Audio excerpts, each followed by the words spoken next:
So, good day, ma'am. I am John Michael Bergonio from BSc 2A, and this was the final plate, and this is also the explanation for the solution for my solution.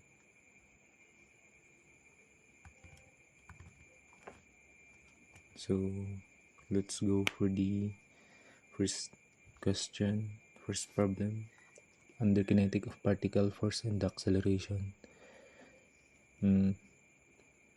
Mass of car is equal to 1,650 kilograms, and the static friction is equal to 0.80 between road and the rear wheel. Unknown NA and NB under max accelerations. So, makikita natin dito sa figure yung kotse tsaka yung distance between those two wheel. So una natin gagawin is mag-summation muna tayo. Summation f of x is equal to 0. So f is equal to ma, then given naman na yung mass, so substitute lang natin. F is equal to 1,650 times a, and yung formula for the friction is F is equal to static friction multiplied by N. Then substitute lang natin yung value ng F. Then makukuha natin yung isang equation natin, which is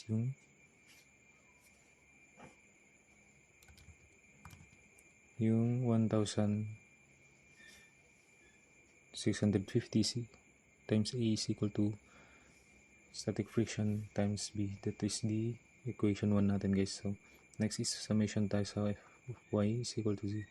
So yung f of y is equal to 0, then lahat ng forces is doon lang naman sa wheel tsaka yung weight ng car. So NB plus NA is equal to 1,650 times G. So that is the equation 2 natin. Then next na gagawin natin is mag-moment tayo sa A. Then assume natin na yung counterclockwise is positive. So yung first natin sa B is NB times yung distance from A is 2.4. So yung given kasi, guys, is naka-millimeter. So convert natin into meter. So yun, naging 2.4. So equal to 1,650 G times 1.2, which is yung 1,200 millimeter plus 1,650 A times 0.4. So diba, guys, yung 1,650 A is nandito siya, yung equation 1 natin. So substitute natin yung static friction times NB. So given na rin yung static friction natin, guys, which is yung 0.80. So substitute lang natin. So 2.4 NB is equal to na-multiply na yan sa guys, sa 9.81 times 1.2 pa. So yun, 1,650 times G times 1.2. Ang lalabas is 19,423.8 plus 0.8, which is the static friction, and NB multiplied by 0.4, which is the distance from the center of the car and sa baba. So next natin is combine like terms. Transpose natin yung 0.32 NB sa kabila pa, naging negative siya. So 2.08. So divide both side by 2.08. Ang mukha nating value ng NB natin is So, 19,423.8 divided by 2.8. Yun yung makuha natin NB natin, guys. So, yung makuha natin NB is 9,338.37 Newton. So, yung equation 2 naman natin, yun yung gagamitin natin para makuha yung NA natin. So, NA plus NB is equal to 1,650 gram G. Then, transpose lang natin yung NB para makuha natin yung NA. Dinerive lang natin yung formula. Then, ang 1,650 times 9.81 minus 9,338.37 is makuha natin NA is 6,848.13 Newton. Kung ang hanapin is naka-kilonewton, pwede naman natin which is nandito rin naman na 6.85 kilonewton. Yung NA natin and yung NB natin is 9.34 kilonewton. So, proceed tayo sa number 2. So, yung mass ng gear A natin is 20 kilograms. Tapos yung B is 10 kilograms. Then yung radius of gyration ng A natin, ng gear A natin is 0.15 meter. Tapos yung B naman is 0.10 meter. So, ang sabi dito, neglect friction. Note K is equal to radius of gyration. Unknown is alpha B. A torque of 12 Newton meter is applied to the shaft of gear A. So, first gagawin natin.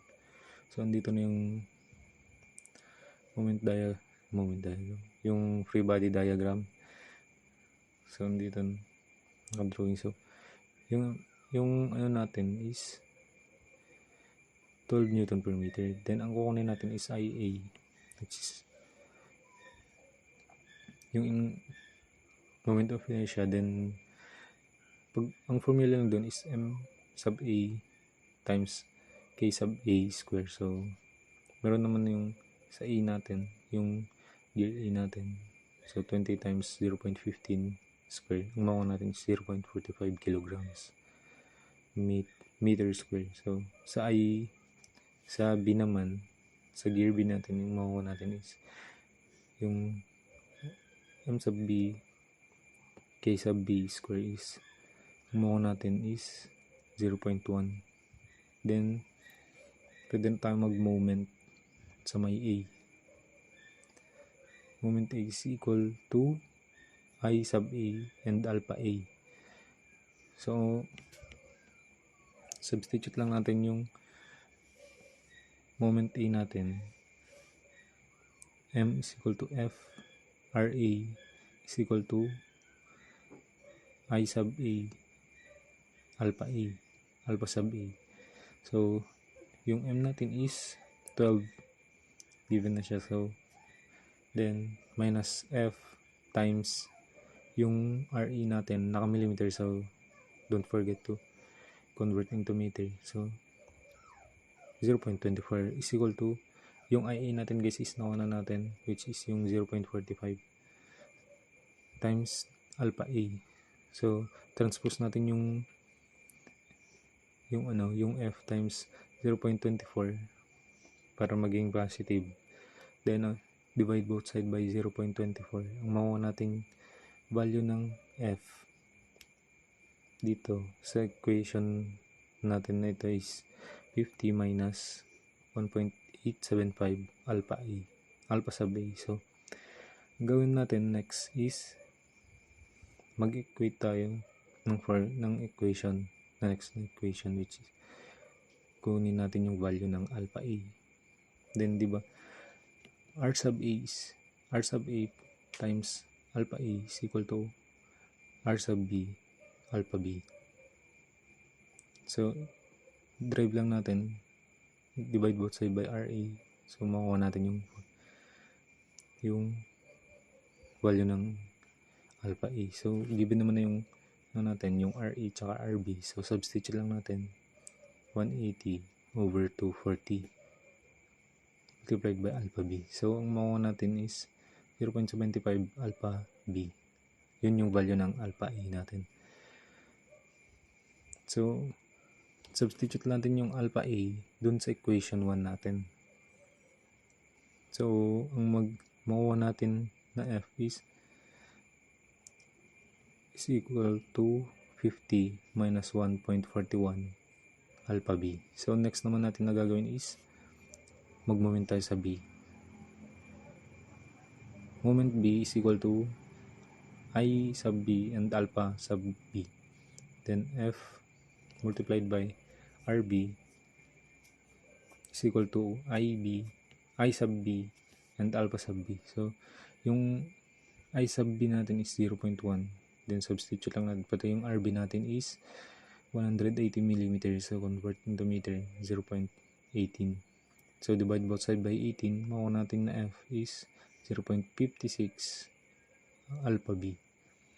So, equate lang natin yung dalawang F. F is equal to F. So, 0.56 alpha B is equal to 50 minus 1.41 alpha B. So, transpose natin yung alpha B na isa, combine like terms. Then, makuha natin na value is 1.97 alpha B is equal to 50. So, divide both side by 1.97. Makuha natin na, so cancel 1.97. Makuha natin na alpha B is 25.45 rad per second square. So, kung kunin naman natin yung alpha A, substitute lang natin yung alpha B dun sa equation na yun. Yung alpha A is equal to 0.75 times alpha B. Tapos kung gusto mo nung kunin yung F, substitute mo lang ulit yung alpha B natin dun sa F is equal to 0.56 times alpha B. So, proceed tayo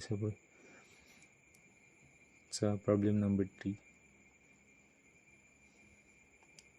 Velocity of cylinder given. So, velocity of cylinder is 0.3 meter per second. Moment at 0 is equal to 3 Newton per meter. Unknown speed of the cylinder after a 1.5 meter drop.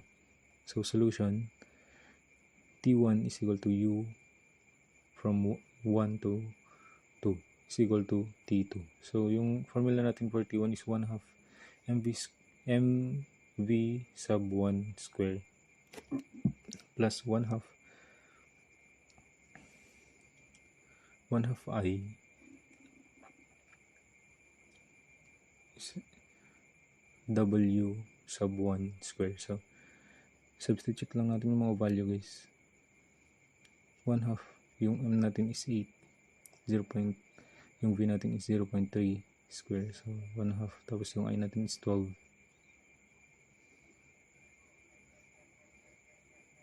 Then, 0.21 square times 0.3 over 0.2 square.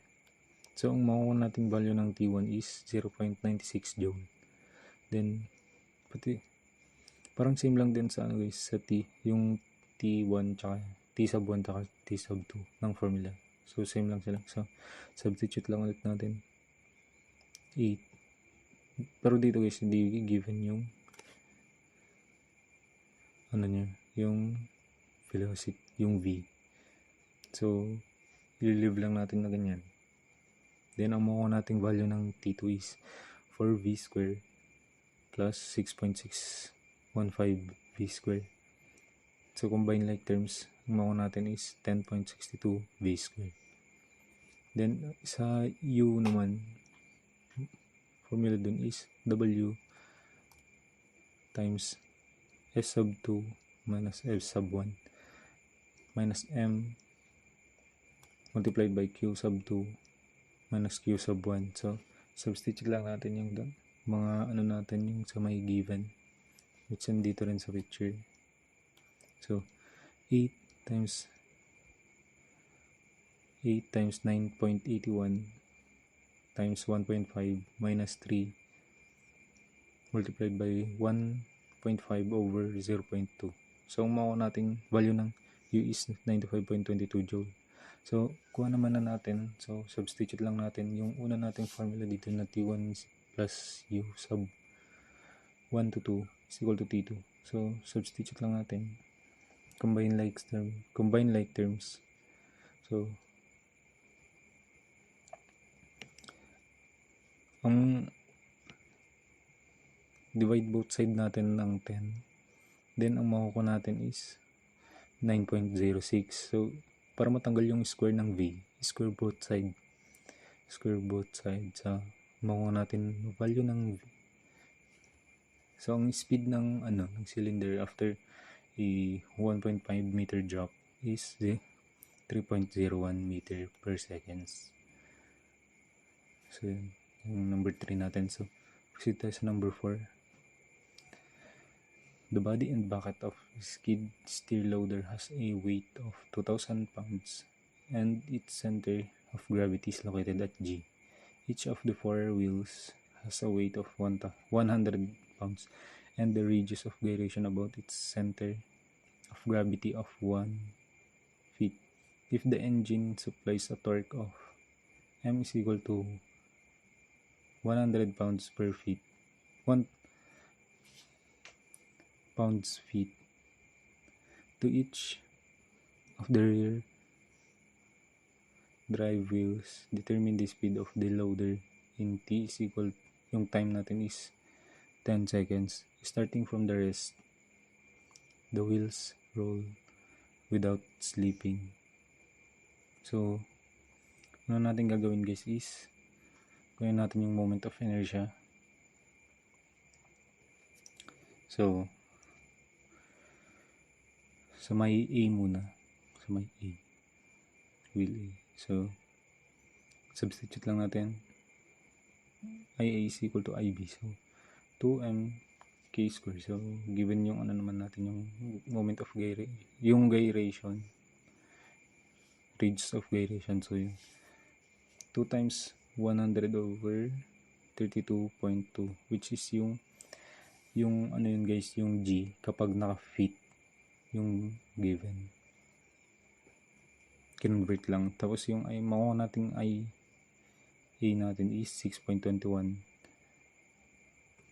pound feet. So, sa may angular velocity naman guys is, formula natin din is W is equal to V over R. So, yung R natin is 1.25. Then, 1 over 1.25 V or 0.8 V. Then, apply the impulse moment at C natin guys.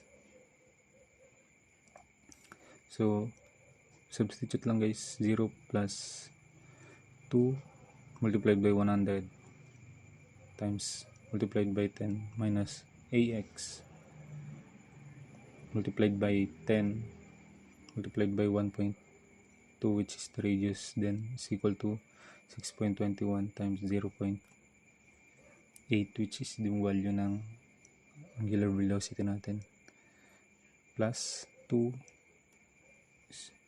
multiplied by 100 over 32.2 multiplied by V then times 1.25. So so simplify lang natin. 2,000 minus 12.5 AX is equal to 12.73 V. So, transpose lang natin yung AX guys para maging positive. Makuha natin AX is equal to 160 minus 1.02 V. So, impulse moment naman sa may D natin. Then, yung formula is same lang din. Yung kung saan ka lang yung point, which is D na ngayon. So, 0 plus B sub X multiplied by 10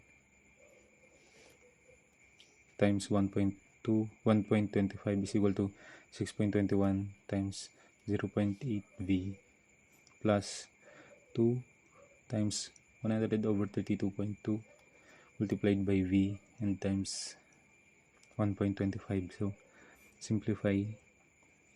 Ang mukha natin is 12.5 V sub x is equal to 12.73 V. So, divide both side by 12.5.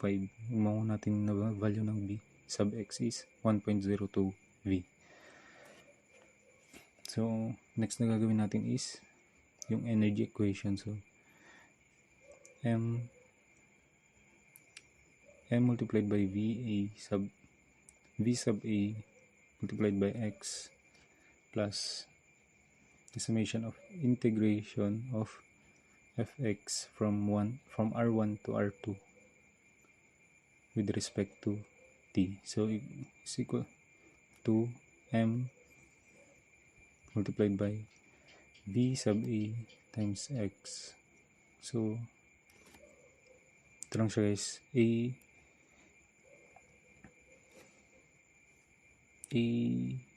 sub X multiplied by 10 minus B sub X minus I multiplied by 10 is equal to 2000 over 32.2 V. So,